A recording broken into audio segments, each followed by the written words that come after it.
ஐஸ்வர்யவனாக வேண்டும் என்று பிரயாசப்படாதே, சுய புத்தியை சாராதே, இல்லாமல் போகும் பொருள்மே கண்களை பறக்க விடுவானே. கவனிங்க,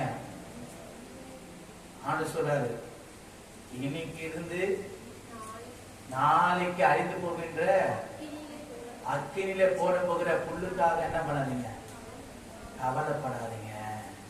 உங்களுக்கு வேண்டியது என்னது அறிந்திருக்கிறார். காத்துக்களை பாருங்க, காத்து புஷ்பங்களை பாருங்க. முதலாவது தேவனுடைய ராஜ்யத்தினோட நீதியை தேடுங்க, பேரையில எல்லாம் உங்களுக்கு கூட கொடுக்கப்படும். அவர் தேடுதலுக்கு ஒரு நன்மை குறைபடாது. அதனதன் காலத்திலே அதனது காரியங்களை நேர்த்தியா செய்து முடிக்கிற உன்னோடு கூட இருக்கிறார்.